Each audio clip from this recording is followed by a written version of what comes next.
I've just been to see the brand new Christmas film starring Dwayne Johnson and Chris Evans, Red One, and I absolutely loved it, and I instantly was beginning to think, how was Warner Bros. Going to turn this into their next big Christmas franchise? Because, let's be realistic, in 2024, if you want something to be successful, it has to be a franchise. Major spoilers ahead for Red One. If you haven't seen it, you have been warned. Now, at the end of the film, once the crew had saved Christmas, Cal sees that there is still good in humanity after seeing Jack's story arc and decides that he wants to stay alongside Red, being the commander of the ELF. And if this wasn't a sign of leaving the plot open for a potential sequel, I don't know what is. And throughout this film, it was screaming at us with potential ideas of where a sequel could go, because this sequel doesn't necessarily have to be a film set at Christmas time. As much as this film was about Christmas and about Santa, there was loads of moments with all of the high-packed action and all of the weird technology and everything like that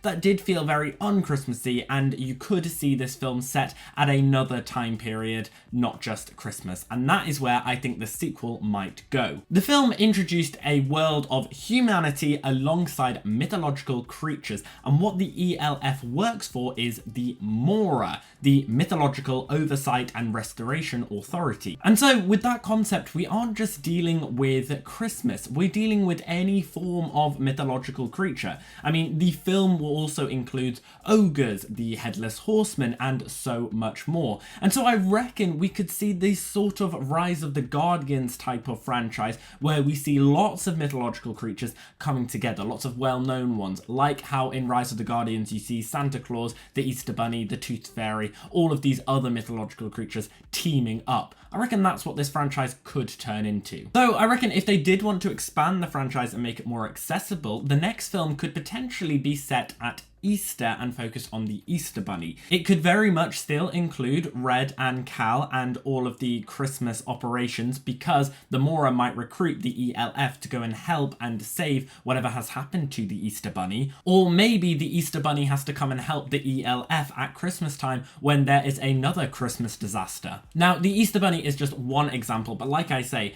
this is dealing with loads of different types of mythological creatures, so we could be looking at mythological creatures from any sort of holiday, not just Easter. That just seems like the most logical next step after Christmas. And then there is Jack, the normal human. How could he be involved? Because at the end of the day, this is a film starring Dwayne Johnson and Chris Evans. Well, I wouldn't be surprised if Zoe, the director of Mora, decides to hire and recruit Jack to work alongside the Mora and work permanently in this secret organization to help. And it just so happens that Jack has to team up with the commander of the ELF, Cal, once again in whatever this new film is, in order to save the day. That is my prediction for where this film could go and where it might turn into a franchise if Warner Bros. Wants to do so. I really hope they do, because I really enjoyed this film. What did you guys think about this film? Let me know all your thoughts down below in the comments. And as always, we've been here on Gated Theories. Thanks for watching, and I'll see you guys later. She galvanized me.